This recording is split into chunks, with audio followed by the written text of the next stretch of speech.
Welcome to Pop Culture Retro, which was recently voted the 15th best podcast by the residents of the Golden Years Retirement Community in Boca Raton, Florida. Each show, we'll revisit some of your favorite pop culture memories with insider and outsider perspectives. Now, please help me welcome your hosts, Ike Eisenmann and Jonathan Rosen. Hello, and welcome to another edition of Pop Culture Retro. I'm one of your hosts, Jonathan Rosen, along with Ike Eisenmann, and today we are thrilled to welcome one of the stars of the great sitcom My Three Sons, member of the singing group The Four King Cousins, and author of the memoir My Three Lives. Please help us welcome Tina Cole. Tina, thanks so much for joining us. Thank you for having me on. This is great. Nice to meet you both. Nice to meet you. Well, to start with, we usually begin by asking if someone came from a family which encouraged and appreciated the arts. We know yours did. So your mom, Yvonne, was a member of the King Sisters who appeared in movies and also had their own TV show. Your dad, Buddy Cole, was an orchestra leader who played with Bing Crosby and Rosemary Clooney. So I'll say that you do come from a background that appreciated the arts, but have to ask, when you were growing up, did you realize that what you had was different, or do you just think that all kids had it that way? I thought that our lives were like everybody else's. It didn't feel any different. It wasn't special. It was, here, I'm going to scoot my chair this way. It was really, it's just, what we did, we had this big music room in the backyard that my dad had built it was a huge professional bar with the glass shelves and all the, bottles and the glasses and everything, had a recording studio, had the piano and 1,200 pipe organ console, wow. A 3-tiered organ, big couches along the side. And after record dates and whatever, people would come to the house and just hang out. And, didn't every kid have that?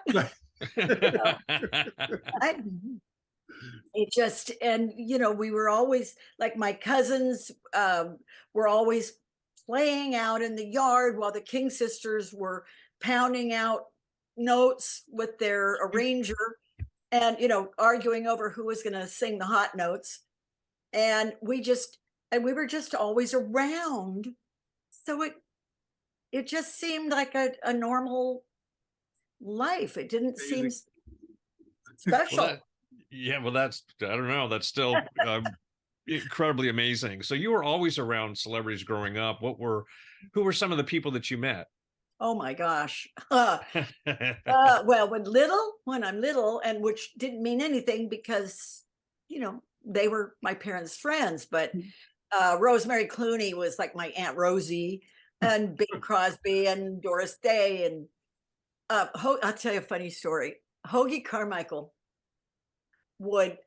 people would be hanging out in the music room after a record date, or my dad did the music for like Fibber McGee and Molly, and wow. Played live on all the radio shows, and he everybody would hang out, and Hoagie would one night, he would come in middle of the night at like 4 a.m, grab me, pick me up, wrap me in a blanket, and carry me out to the music room and sit me on the piano next to him, drunk as a skunk.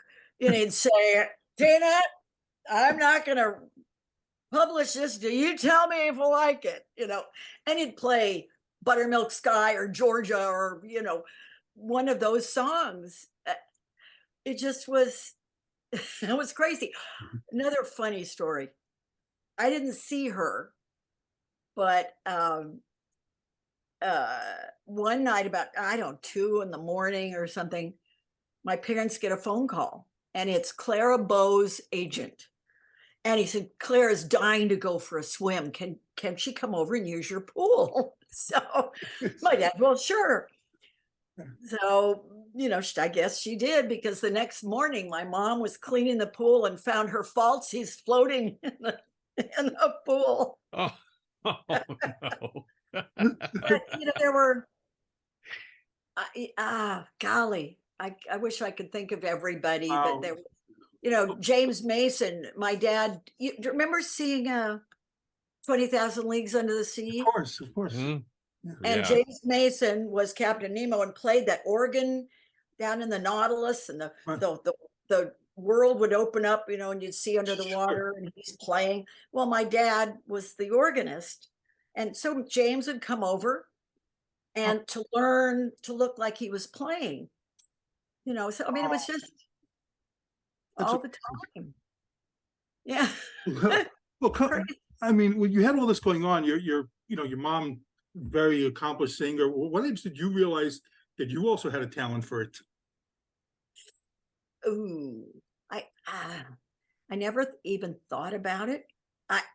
I was discovered when I was 14 by the heads of Warner Brothers. They asked to screen test me. I didn't know what that meant. My mom said, sure. I'm in the middle of a personality test. And you know about all that stuff, right? And all of a sudden, this really tall, lanky, kind of scruffy man in jeans and a Pendleton, you know, flannel shirt comes walking on, and they say, Tina would like you to meet Gary Cooper. Wow. I had no idea who he was. He was an old man. I was 14. You know, he was just, well, they were going to go duck hunting. The director and he were going to go duck hunting. So he was ready for that. And the director said, well, come on over and just, you know, let's have some fun with this young gal that I'm going to be screen testing. So again, I didn't know. I just said, okay, yeah, I'll have a screen test. They liked me. I didn't wow them. I should have swooned with Gary Cooper, but I didn't. And they asked me if I would study in the summer. I'd go down. I was living in the Bay Area with my mom and her husband. My dad was in LA, and I'd go down all summer to visit him. And they said, every time you come down, we want you to come into the studio and study with our drama coaches. So I did for 4 years. And after my freshman year of college, I got a call from Warner Brothers, and they said that Connie Stevens was on suspension from Hawaiian Eye, and they'd like me to come down and test, you know, for the show. And 3 weeks later, I was in Hawaii, the female lead of my favorite television show. So I was singing in the Shell Bar. I'd sung in church, and I'd sung many times. The King sisters would, if we were, they would play Tahoe or Vegas or, you know, Reno, places where they could take the kids, and they'd bring us up on stage with them and we'd sing with them because we knew all of their arrangements, because we were just always hanging out while they were rehearsing. But I had never sung by myself, you know, so it was. You sang with your mom and the sisters a lot? Well, we would, you know what, actually, I forgot about this. Yeah, because we knew their arrangements, and there is something about the Las Vegas throat or the Tahoe throat that is really dry. Singers had a lot of trouble with that. She would, because she sang lead, and she was, you know, it was really belting those high notes, she would lose her voice. And I would go backstage and as 16 years old and sing with her, sing her parts with her. So I guess I had sung, I forgot about that. You just reminded me. Oh, good. That wasn't in my book. Well, you mentioned Hawaiian Eye, and, you know, you could see some clips of it. It's still on YouTube. But you had Connie Stevens, who you mentioned, and Robert Conrad, even Troy Donahue, who was on for several episodes. So what are some of your memories of working on that show? Well, my screen test for Hawaiian Eye was a romantic scene in a restaurant with Troy Donahue. Wow. He had just done, you know, A Summer Place and Parish, and he was like, oh, he was a real heartthrob. And he was closer to my age. And it went very well. When I got off the plane in Hawaii, all the actors and the crew and everybody came out onto the tarmac. In those days you could do that. They had the dancers and the ukuleles, and everybody gave me a beautiful lei. And I mean, I was laid from my wrist to my chin. And Troy was the last one, and he gave me this triple carnation lei, and he said, whisper, he said, this one has special meaning. And whatever that meant. And my first night there, we had a big dinner for everybody in these wonderful little huts out at the I think it was the Tahitian, I think it was called, near our hotel.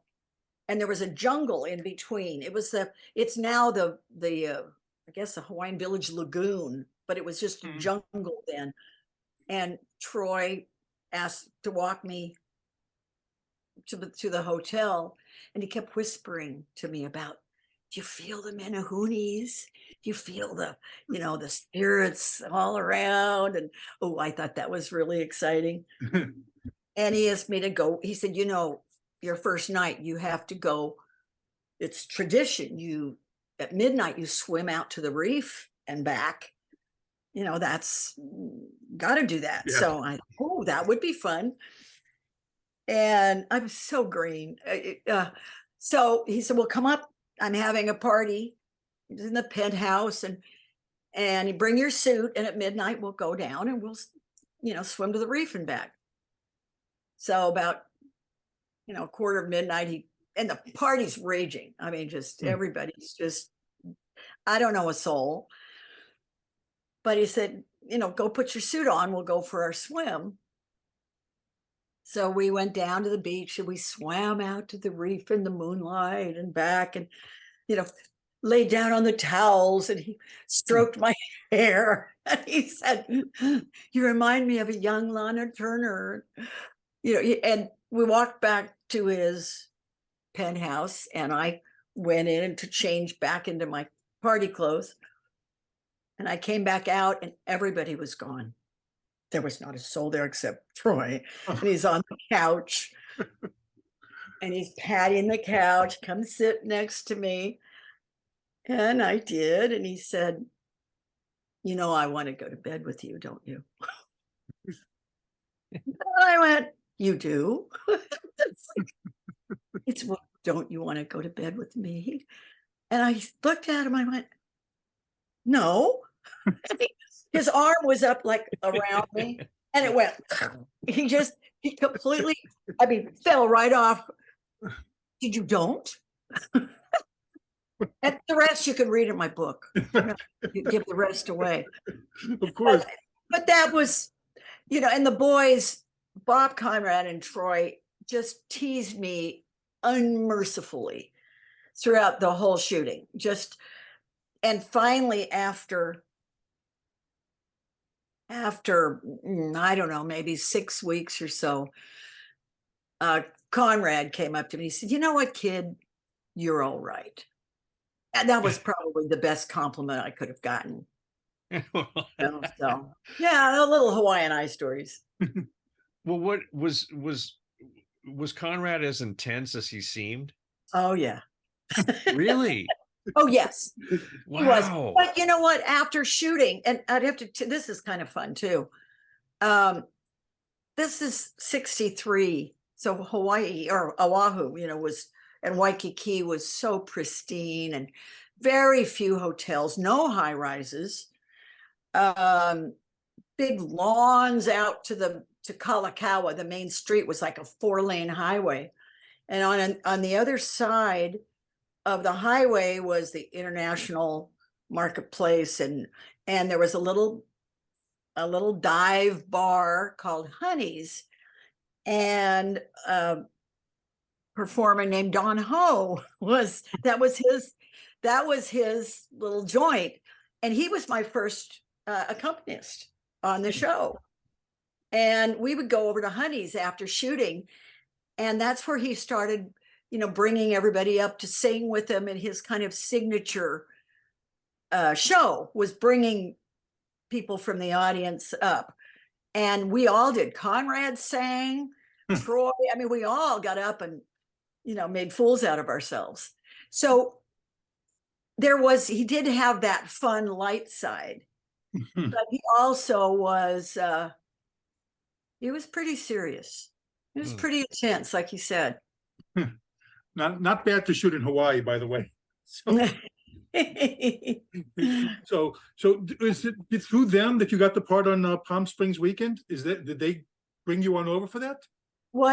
So what happened when I got the contract to do Hawaii and I, it was a 7-year contract as a contract player for Warner Brothers. And so 7 years. And when I wasn't shooting Hawaii and I would still go to work, and a different pay scale and everything as a contract player. When I was doing the series, it was one thing, and a lot less as just a regular player. And I would go in and I would do looping. I would do fittings for other actors. I would do bit parts. I would just do wherever the studio wanted to put me. And that's what they did with their contract players as training, because they were going to groom us as, for the stars of the future. I had been there, I don't know, 9 months maybe. And Jack Webb, they hired Jack Webb to come in and take over. And he took over the studio and got rid of all the contract players. So my 7 years turned into one. And Palm Springs Weekend was featuring most of the contract players. So it was Connie and Troy and Bob and Ty Harden. Well, I don't think Stephanie Powers was a contract player at that point. And I don't know if Jerry Van Dyke was, but there were several of us that were the stock, the contract stock. So that was our last hurrah. And I didn't know, I just went down there as a kid and they said, here, do this, go here, say this. I didn't know about the business of the business. Of course. I didn't know that you needed to have an agent. I didn't even get credit in the movie. And I had a really good part. But I didn't know that I needed to have an agent to negotiate a credit. Wow. I knew nothing. And so when the contract was up, it's like, I always wanted to be a teacher. That's what I was going to college for. I wanted to be an elementary school teacher. And now I'm in Hollywood and I'm thinking, now what do I do? I had no idea. But people from My Three Sons called and said, hey, we'd like you to do a My Three Sons. I got a call from the Lucy Show. Would you like you to do a Lucy Show? Little, rookies or Adam 12 or whatever those were. They called me. And I didn't have an agent. It was, how dumb is that? And yes, I was not necessarily. If you're getting work and work is coming to you, it's like you need an agent, but you don't necessarily realize you need an agent. So that makes sense. Yeah, it makes sense. But I also, I didn't get credit in the movie. No. Little things like that. When and then the King family went professional. We got our own show. Yeah, we're gonna ask, how did that come about? How did the show come about? It's crazy. My mother, we lived in a town called Orinda, which is in the East Bay, across from San Francisco. And we missed our family. We had all lived together in the San Fernando Valley, our whole lives. And Mom had remarried and her husband lived up there. So our bishop of my church asked her if they wanted to build a new chapel for us, for our little town. And he said, could the King sisters do a show, a fundraiser for us? So we, for our building fund. And Mom's, I don't know how this happened, but she kind of scratched her head and went, why don't we've done that before. Why don't we do the King sisters and their families? And they said, oh, well, wouldn't that be nice? So she called all of her brothers and sisters and their spouses and said, here's an idea. Would you guys come up and do a show? It was like Andy Hardy, you know, and they all said there was a window of time where that was able to happen. They all were available. It was summer. And she wrote the show. She produced it. She directed it. I choreographed it. I helped sew the costumes. You know, it was, and my whole family came up and we put on a show in Oakland for our church. There were about, I don't know, maybe close to 1,000 people, maybe 800, something like that. And we got a standing ovation. And it was just a one-shot deal. And then my aunt said, you know, we want to build a new chapel. Would you come down to the San Fernando Valley and do the show again for me? We said, sure, why not? So we did it. And there were close to like maybe 3,000 people in the audience. A lot of them writers and actors and singers, and, you know, their group. It was a very small pond, you know, in those days. Everybody knew everybody. And we got another standing ovation. And then my grandpa got a call. He had been like one of the first student body presidents of Brigham Young University. It was the academy at the time. First one to put the big Y on the hill that you see if you ever see the football games. And they were building a Cougar Stadium. They wanted to build a new football stadium. Would you come and do the benefit for us? Well, sure, why not? You know, and there were like, I don't know, 11, 12,000 people, a lot of young, obviously college people. And we did the show and got another standing ovation. Wow. And someone came up to my mom and said, here's a name, a card, here's a number. I want you to call them. It's it's Ed Sherrick, head of programming for ABC. And so she went downstairs one morning, and my mom is in her nightgown at 6 a.m. She's got bare feet, one on top of there. She's peeling an orange, and she's saying on the phone, and she said, well, yes, I have a show that you might like. And Ed said, I'll tell you what, you cut down the 2.5-hour show to an hour. It was kinescope by the film department at BYU. And she said, well, you know, there's no ambiance. We had some curtains, you know, it was on the basketball court. So, you know, there weren't no sets or anything. And he said, I don't care about that, because if the heart is there, I can see beyond that. You can work with our director in San Francisco, and the editors, they'll cut it down, and then I'll come to LA and you can show it to us. And if it's something I'll let you know if it's something I think we could use. So Ed Sherrick and his wife and Elton Rule and his family all came to the Hollywood Palace with Nick Vanoff and Bill Harbach, who were producers of the Hollywood Palace at the time. And they showed our little show with my mom. And I think it was Elton Rule turned to my mom and said, this is the kind of a show I would like my family to be able to see. And he said, Nick, would you produce it? And he said, yep. And he said, well, let's do a special and see how the public likes it. So a few months later, we did a special.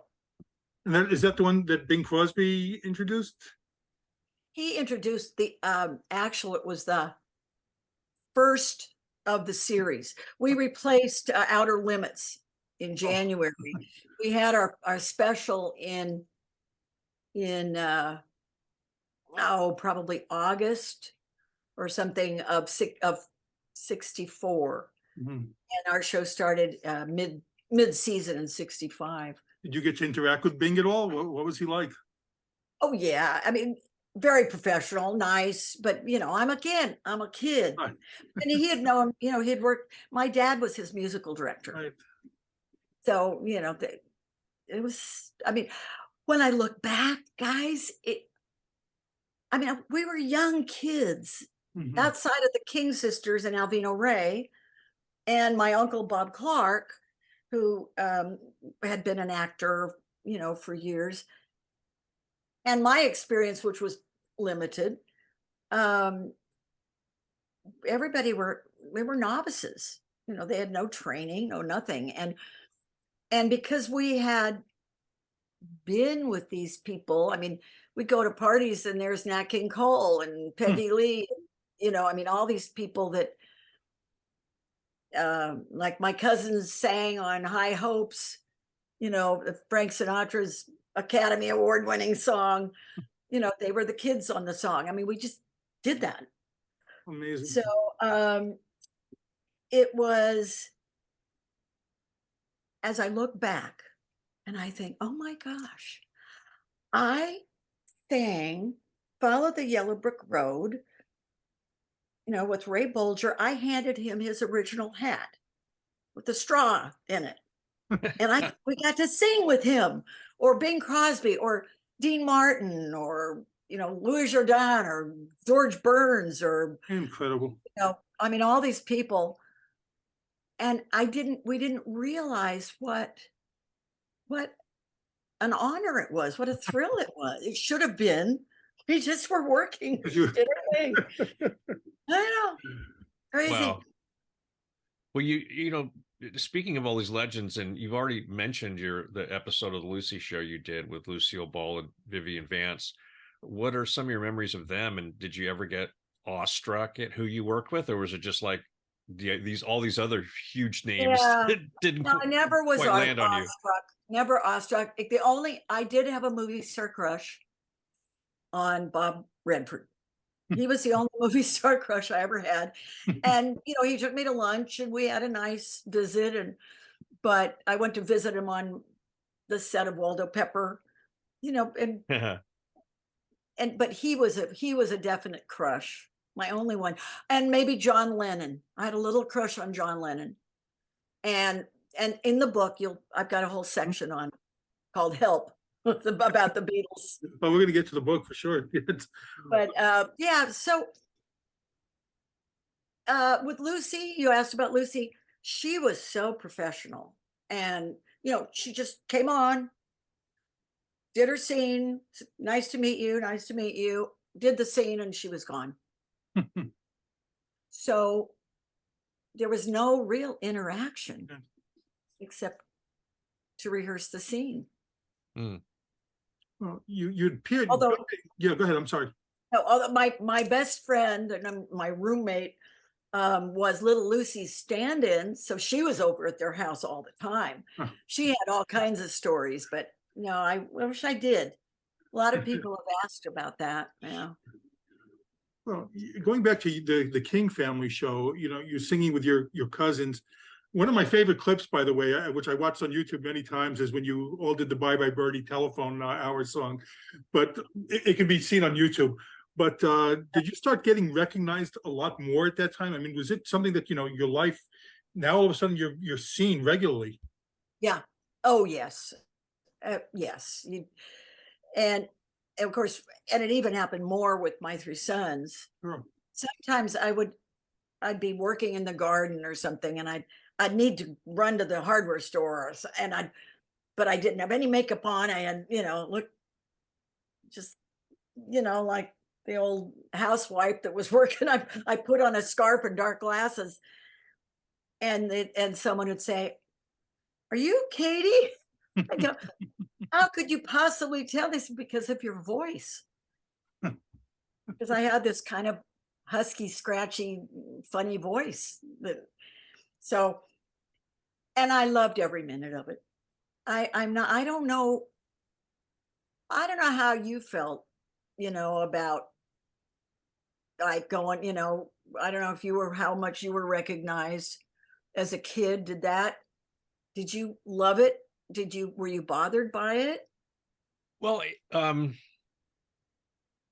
I was a very shy, believe it or not, despite the fact that I was a performer, very shy child, very, very introverted. And being recognized at first made me very self-conscious, because all of a sudden you realize people are all around me are looking at me, or a number of people, are pointing or glancing my way. And so it made me feel. You were a baby too. You were really, how young were you? Yeah. Well, I started when I was 9, and I did Escape to Witch Mountain when I was 11 years old. And it was after that. So I'm now becoming like 12, 13, 14 years old is all of a awkward sudden. Anyway. Yeah. Which is very, very, very true. So I did find it kind of difficult to manage, because it was hard for me to understand, even though I knew it. My father was a known personality in Houston, Texas, in television, and he did personal appearances and had people ask him for his autograph all the time. And so I sort of saw the example of what it was like to be with someone who was known.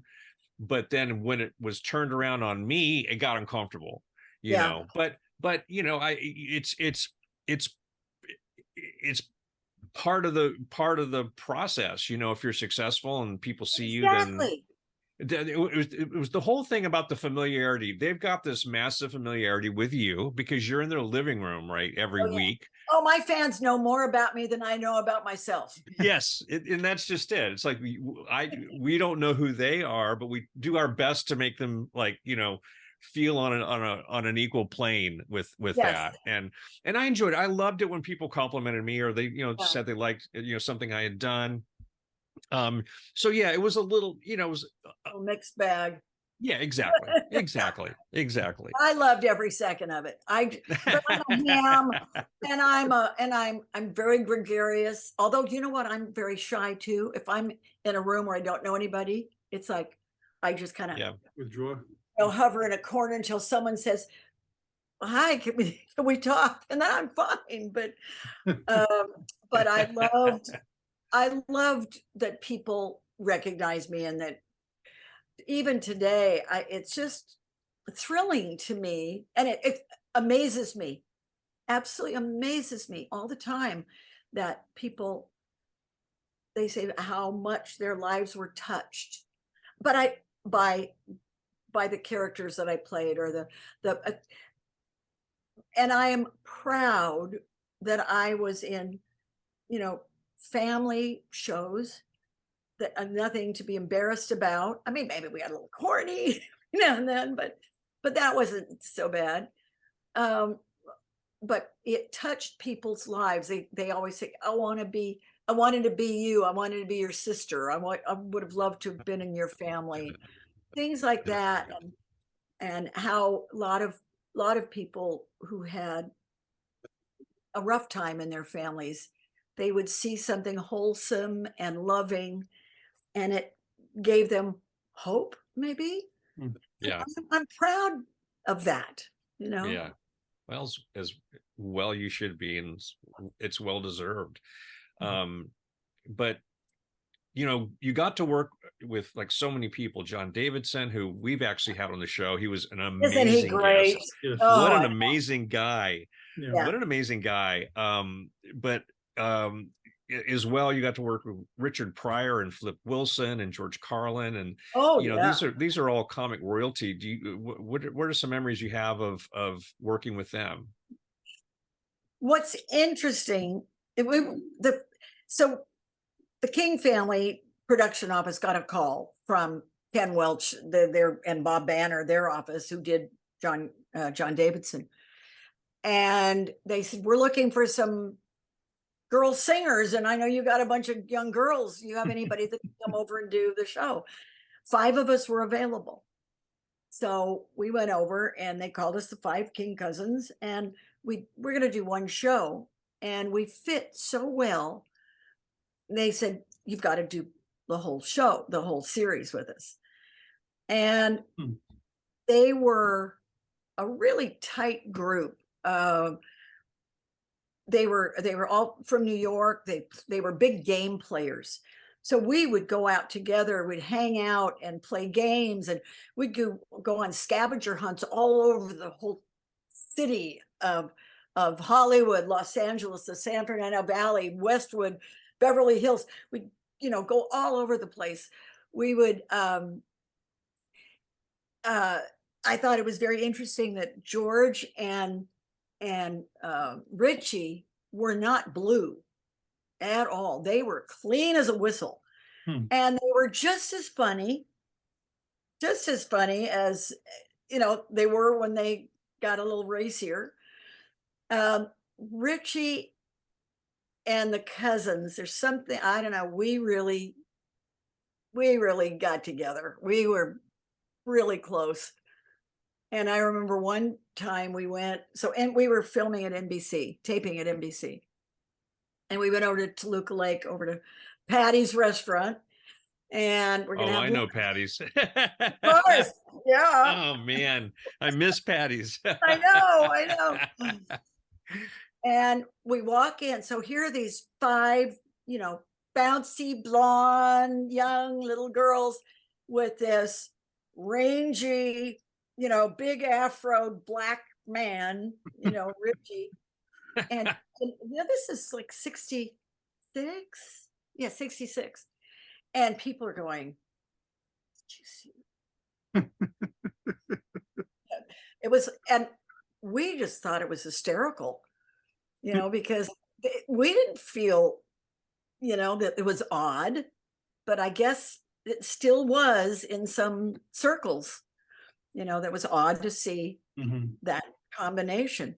But we adored everyone. We just loved working that show. That was really, really fun. And that was where we got our start. My one cousin, Jamie, wanted to go back to college. And John said, well, we're going to go on the road with George and John, and you guys join the group. So the 4 King Cousins started, and we went on the road with George and John, which was great fun. And then we continued from there. And we were semi-regulars on another brilliant Jonathan Winters. Oh yeah. We were semi-regulars on his show. And just, sweet man. We had some really wonderful experiences with one of my favorites was working with Ray Charles. He was I loved Ray Charles. And one of our best compliments, we were on doing it was called Operation Entertainment, if you remember that show. It was USO shows done at home in our own bases. And we did several of them. And one of them, Don Rickles was the host, and Ray Charles was on one of the guests, as were the 4 King Cousins. We were doing it on the tarmac on a big stage outside with all the troops, all around on the ground in front of us. But we were rehearsing so the loudspeakers were carrying it as Ray was being driven into the base. And he said, I didn't know the 4 King sisters were going to be on the show. And that was such a thrill, because we thought that the 4 King, I still do. The 4 King sisters to me were the greatest female vocal group of all time. Their harmonies and their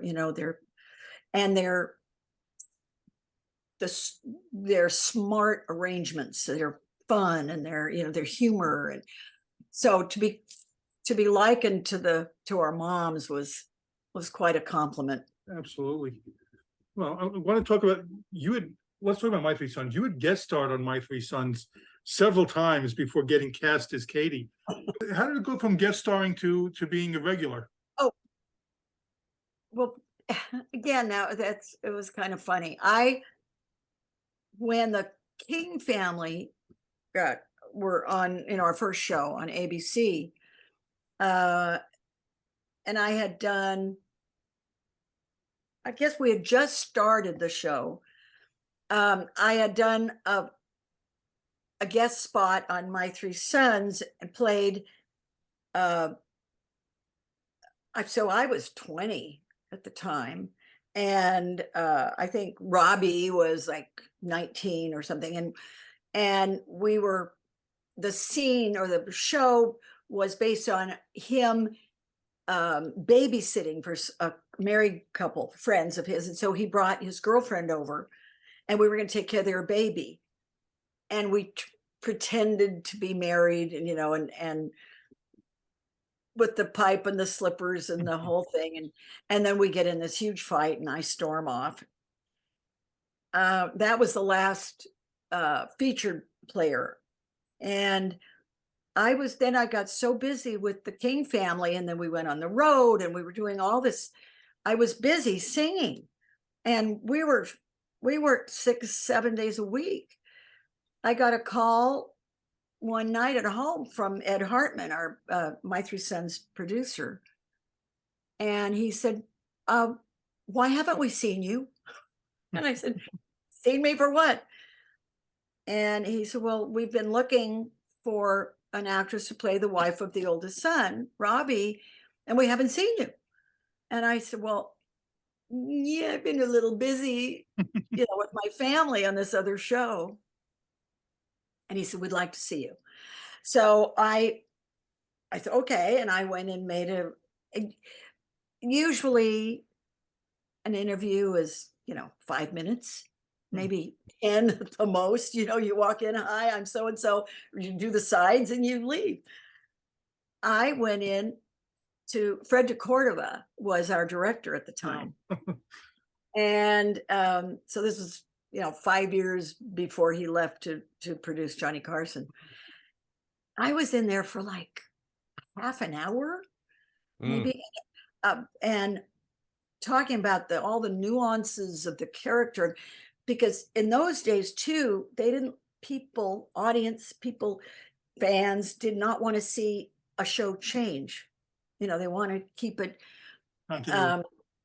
Yeah, and here they're going to bring in a permanent female into an all-male household, and they were really concerned that this character, they said, she's got to be, sweet but not syrupy. She's got to be feisty but not bitchy. She's got to endear herself to this audience. And nothing about, there was no script, there was nothing. It was all about the personality and the character and how she was going to fit in. And then I was ushered into Ed Hartman's office, producers. I was in there for another, 20, 30 minutes. Same thing. And then I was ushered into another room, and there was Fred McMurray and his wife, June. And it was just chat, like, how you doing? Tell me about what's going on. And I left. I had the sides this is hard for me to imagine too. They said they had looked at 2,000 girls. Oh, wow. I know. And they had screen tested about 20. And they said, so I had my sides. I thought I'm obviously going to have to screen test, waiting for the elevator. And our casting director, Virginia Martindale, came running after me. She said, wait a minute, you forgot to sign the contract. And I said, what contract? She said, you got the part. We start in a week and a half. Get over here. And there I was. Wow. Well, I mean, please tell me you had an agent by this point. No, Or you still don't have an agent? With my family. Okay, I've said this to other performers like you. I'm trying really hard not to hate you, because so many people have such a hard time, first of all, just getting an agent, let alone getting work. So this is extraordinary. It is. So okay, so now you've guest starred on the show, so you've been around the cast, but did you have any nerves about coming into the whole established show and cast as full time? Yes. What was so, and I don't know if your viewers know this, but if this was a shot like a film with one camera, it wasn't a 3-camera show like Lucy. Right. I think Lucy was the only one that did that in those days. But, now everybody does it. Friends and, all the shows are done 3-camera with a live audience. this was done on a sound stage, with the one camera, just like film. What was filmed, it wasn't taped. And so, and because of, and you've heard of this, the McMurray method, that Fred had this special deal. Again, he might have been one of the first major stars to do television. They didn't cross in those days. Right. Yeah. Film stars up here, and then the lowly television people are down here. He had such a deal that and we were doing 26 shows a season, not like they do what now, 6 or 8 or something. So we were 26 shows. He only worked the first month, and then he was off maybe a month and a week. Then he was off for a month and a half or something, and came back and did another month.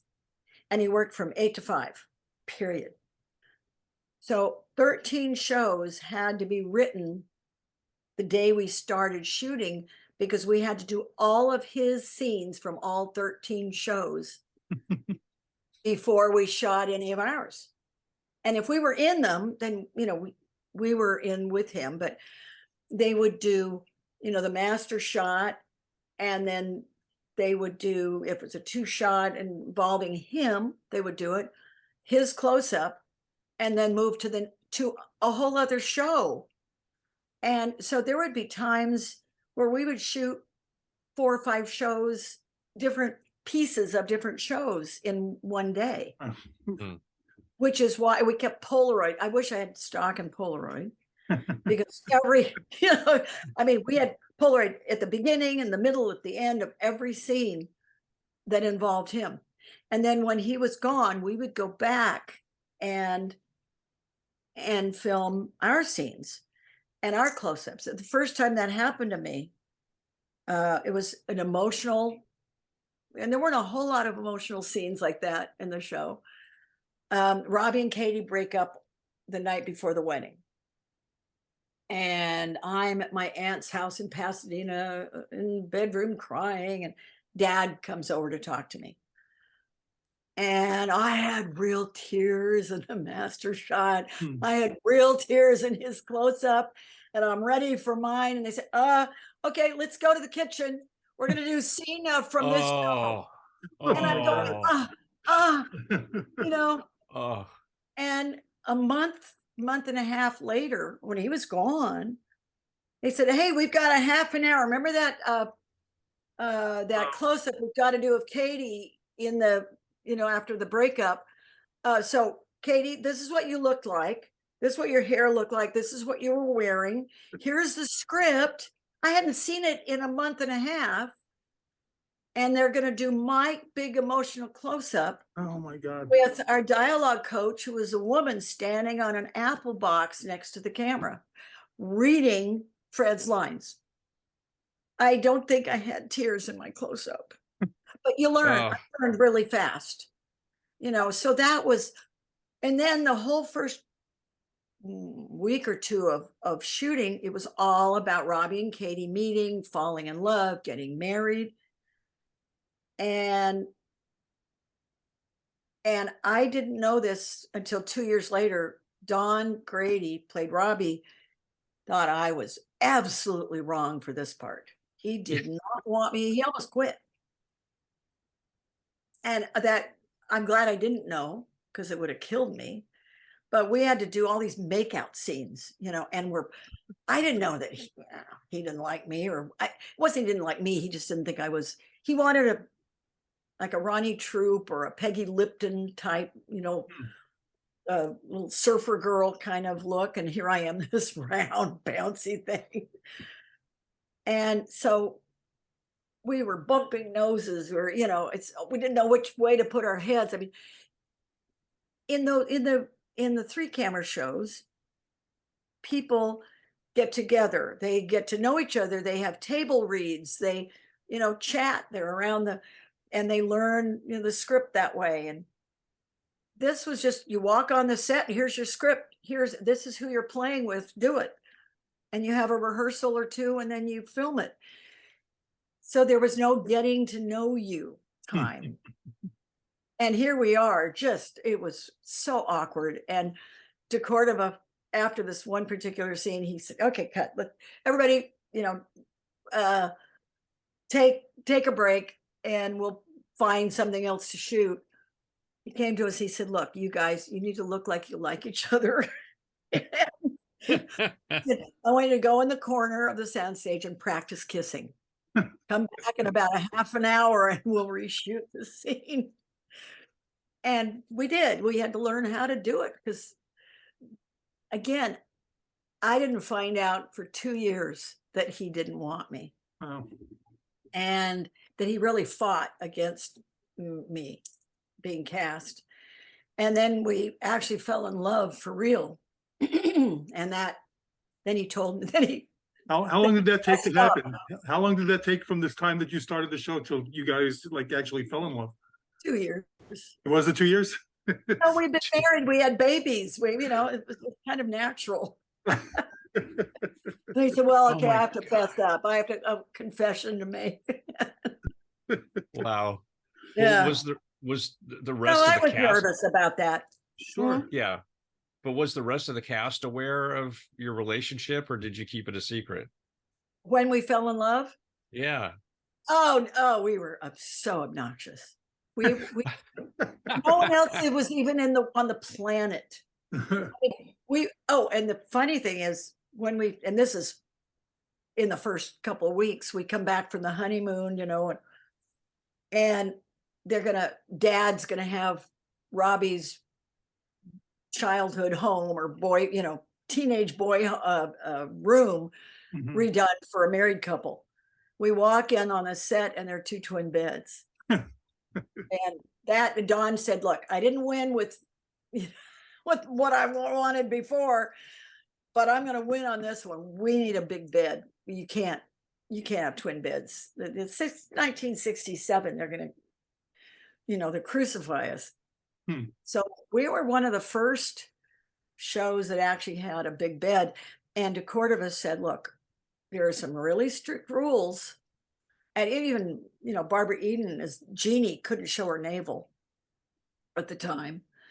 And he said, you can be in bed. We can have a discussion, a little peck, good night, but you have to roll over. You cannot end a scene facing each other. Yeah. Well, it kind of needed to represent most of America anyway, so that's probably wasn't inaccurate. That's true. But right before he left to do Johnny Carson, we had a bed scene, and by this time, we were madly in love. We would finish a bedroom scene, and everybody go to lunch. We'd still be in bed when they got back because we were cuddling and kissing each other. No, we were obnoxious. Everybody knew. I mean, it was not a secret.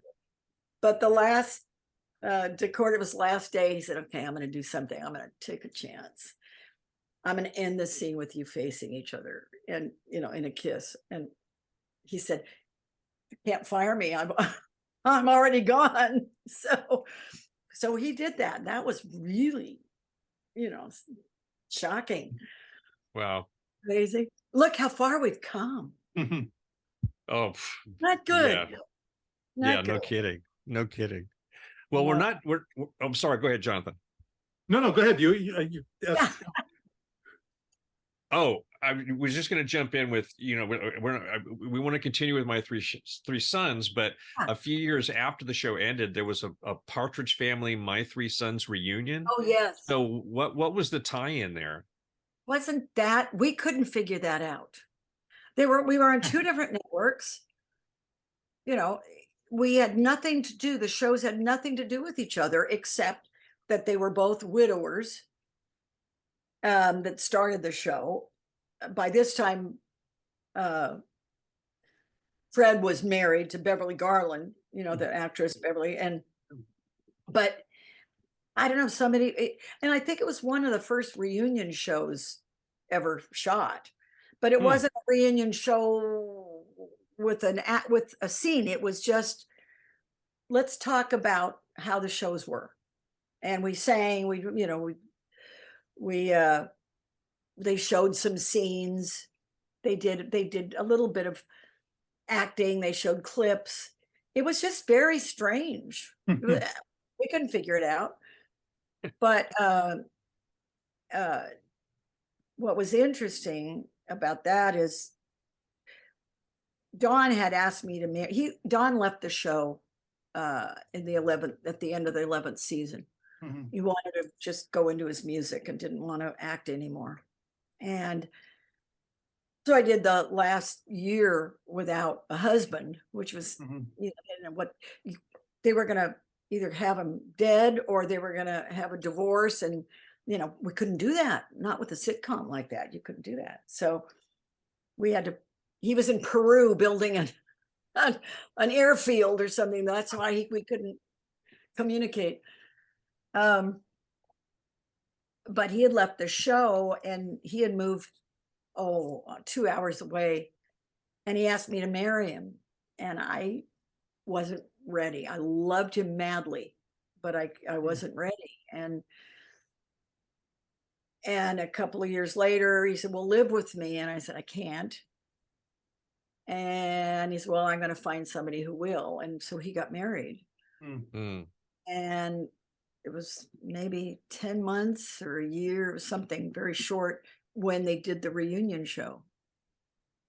And they had asked me to sing a song. I sang a song that he had written about us and the show. And it's very poignant, beautiful song. And it said, I'll tell you a story they made of our lives. They brought us together like husbands and wives.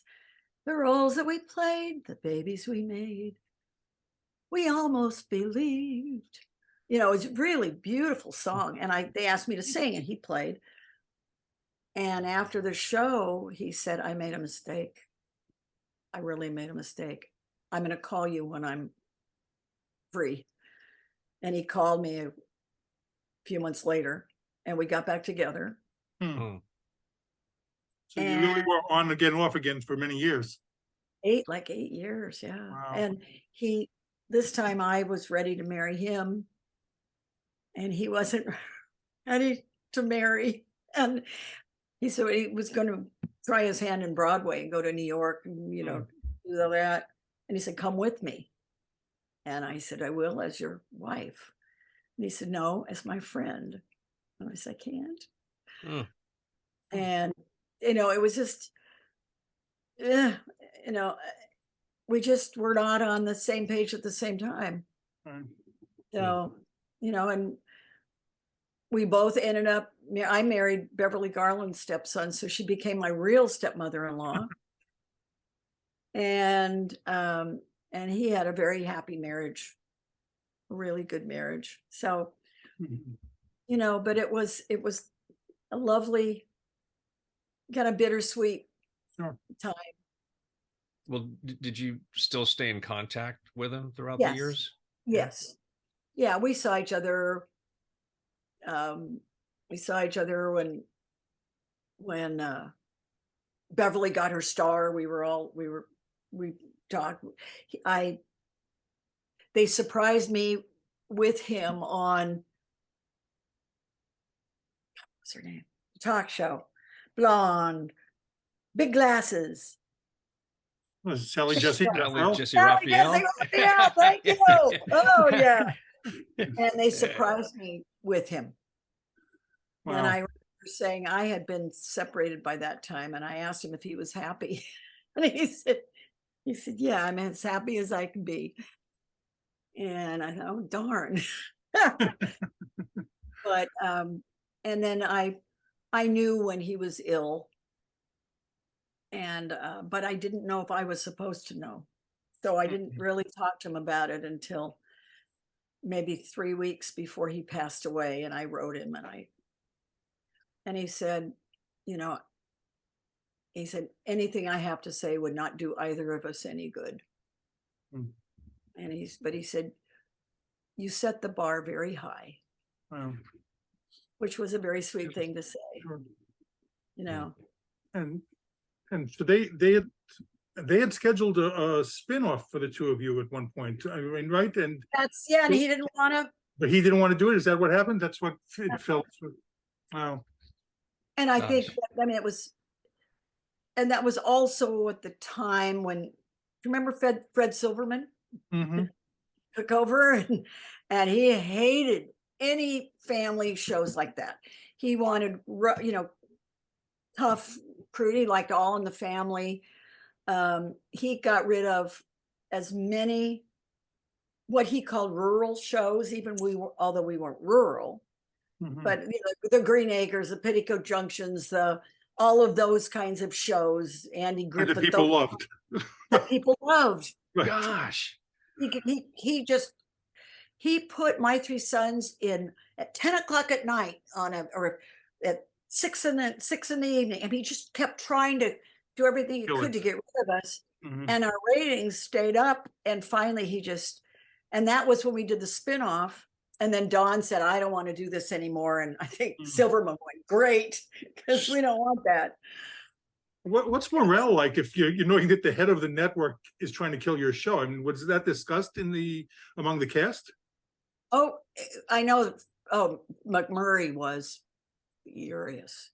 He was really upset by it because, again, so picture this, the way we shot. Now, Fred would come and do, as I said, the first month and maybe the third or fourth month. By Christmas, we had the whole show in the can because of, again, the way we shot, where most shows would shoot all the way through till May, and then they'd have a month off and then start getting ready for the next season. So there were only a few people on the set the last day of shooting of season 12. And we all just, whoever was there said, okay, we'll see you next year, and bye, have a great Christmas, see ya. And then a month or two later, we got a letter that we were not picked up. Yeah. And it left this hole. Emptiness. We didn't have a goodbye show. We didn't have a goodbye party. We didn't get together. Nobody brought us together. And it was just kind of went, okay, it's just gone.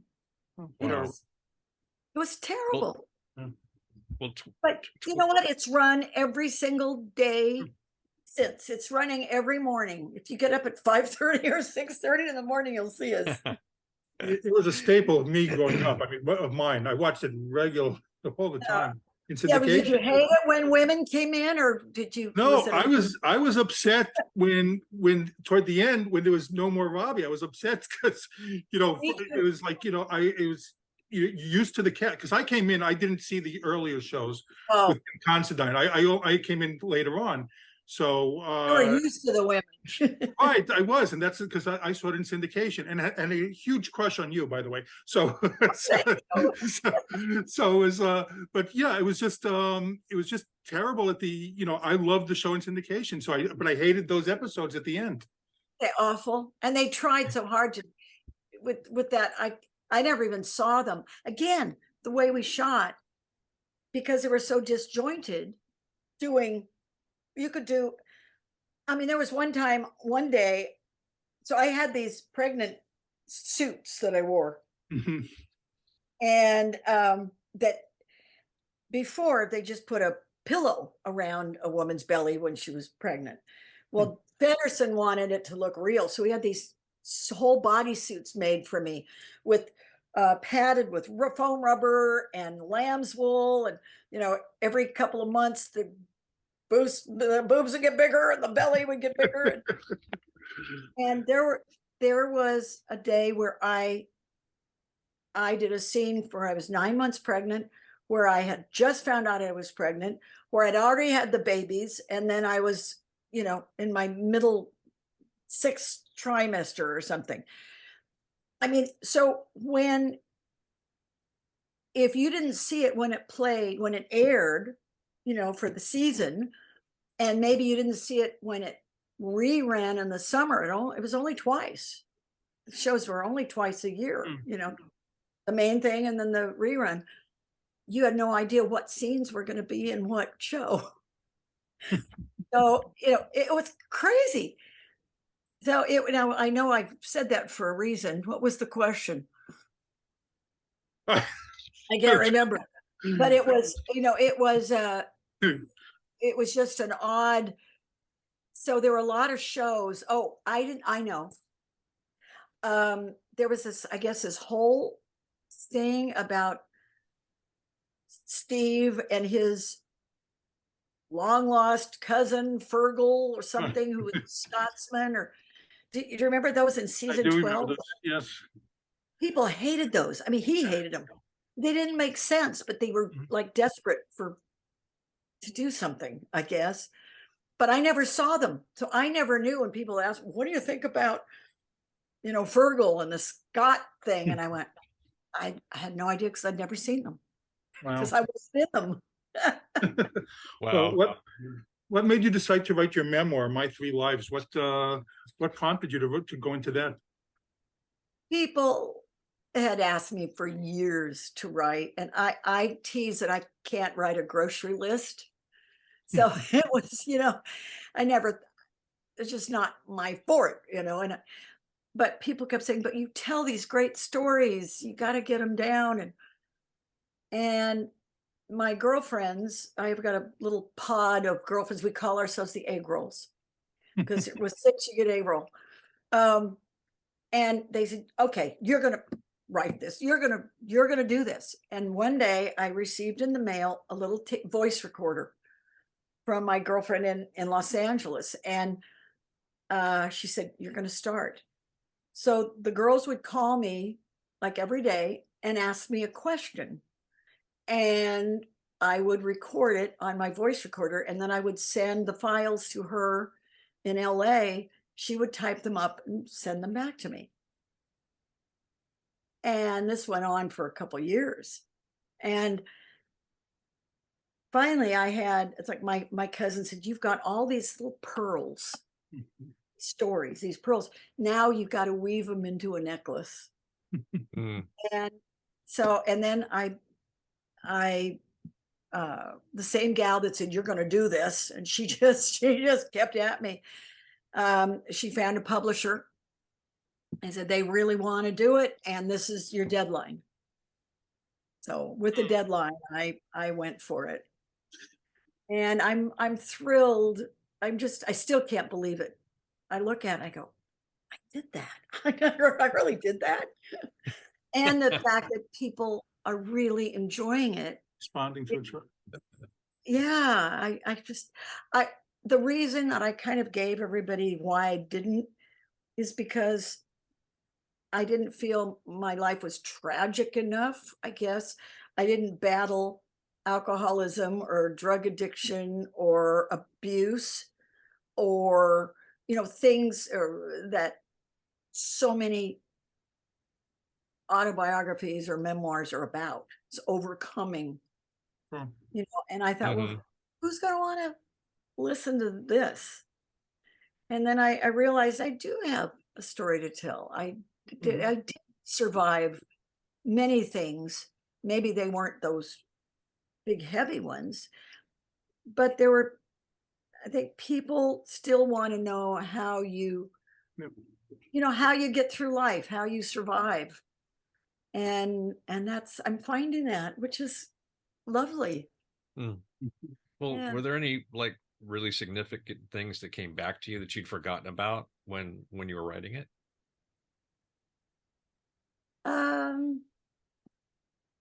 Yeah, there are some things that in fact, I wanted to put something on my Facebook page, a little bit. I just finished a week ago, Monday, the audio version. Oh, great. And I'm narrating it. And I said, I want to put a little bit of a little clip of me reading the book on my Facebook page, maybe entice people to want to get it. And I said, I want to tell the story about, and I went back and I went, oh my gosh, I left that out. Oh no. Oh and it's one of my favorite stories. maybe I should tell you this story. Yeah, let's hear it. Yeah. Because no one else is going to know it. So I always start, like, I give a talk, a lecture or something, and, you know, book signing or whatever, and I'll tell the story because I was a natural born entertainer. My first time on stage is when I was 3 or maybe 4, and all the little kids were going to, at church, we're going to sing Father's Day songs for their dads. So we're all standing in the foyer ready to, you know, go into the chapel, and I had to go to the bathroom. And I ran to the bathroom, and I'm sitting there and I hear the music start for us to walk in. And I ran in, I got in line and get up on the stage on the pulpit, you know, where all the little kiddies are lined up. Excuse me. And our first song was, I'm so glad when Daddy comes home, glad as I can be. Clap my hands and shout for joy and climb upon his knee. Put my arms around his neck, hug him tight like this, pat his cheeks and give him what? A great big kiss. Mwah! And my panties were in my hand.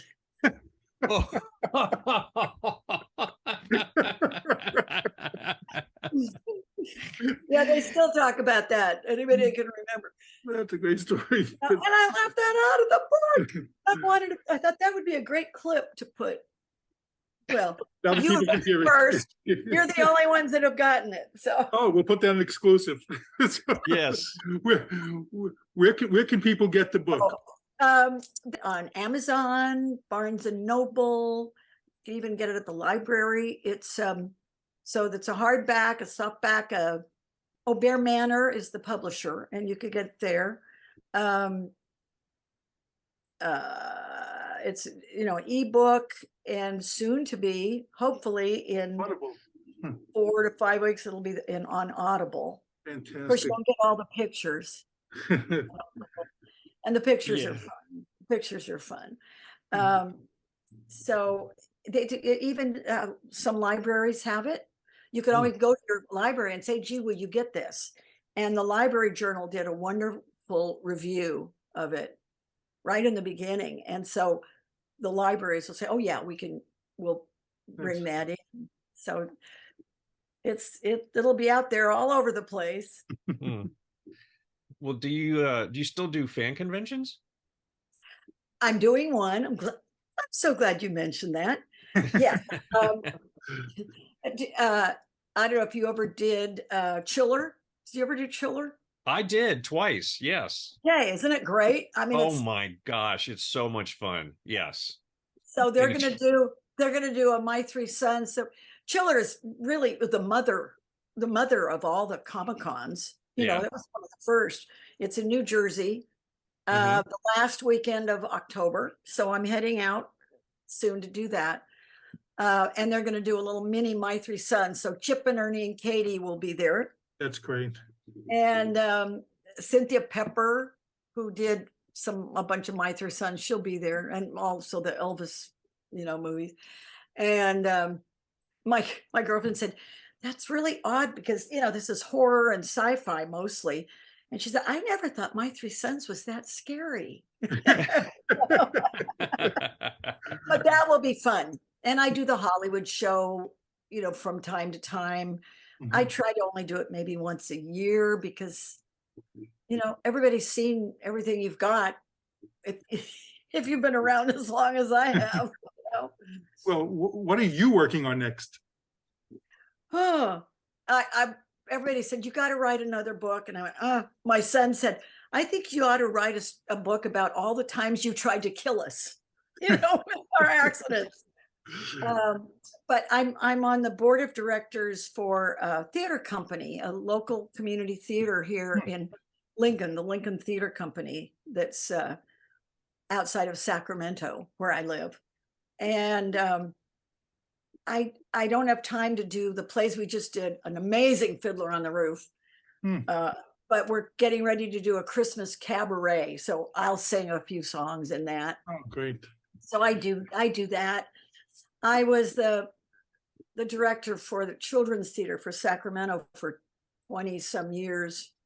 It was an 83 consecutive year program of bringing musical theater to children kindergarten through third grade as a field trip. We performed, it was adults doing theater for children. We performed for over 2 million children. Oh, fantastic. And the pandemic ended it.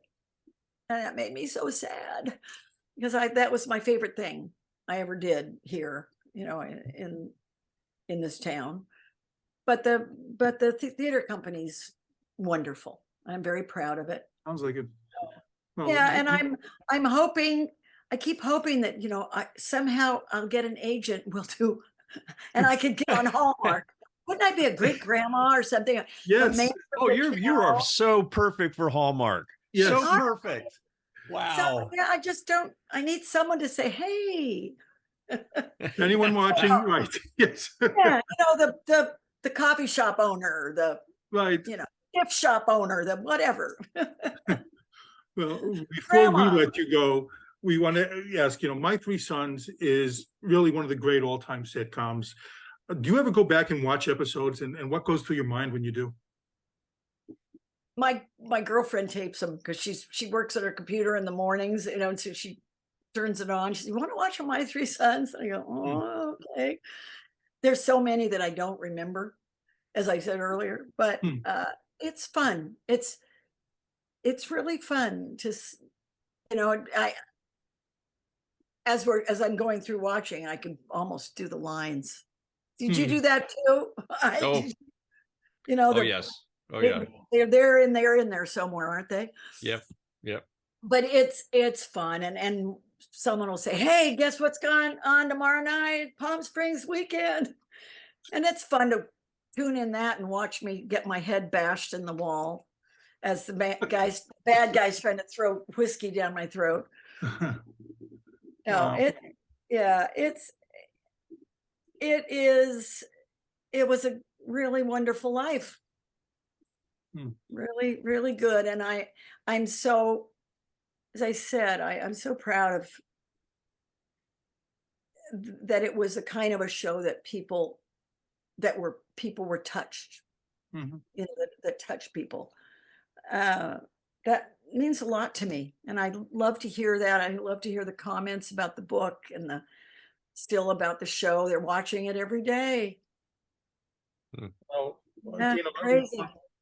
I want to thank you so much for joining us today. Really, it's such a treat. It's such a pleasure to hear your stories. Anytime you want to come back, you're more than welcome. Oh, thank you. So Thank you so much. And It's nice meeting you both. Yes, please pick up the memoir, My Three Lives. Yes, please. Yes. And listen to it because I narrate it. Yes, listen to it. I tell the stories, except for the one about my panties. Right. Here. Right, now you got it here. Well, again, this has been Pop Culture Retro. I'm Jonathan Rosen with Ike Eisenmann. And again, a very special thanks to Tina Cole. And please subscribe. Thank you for listening to Pop Culture Retro, where no one was hurt during the making of this podcast.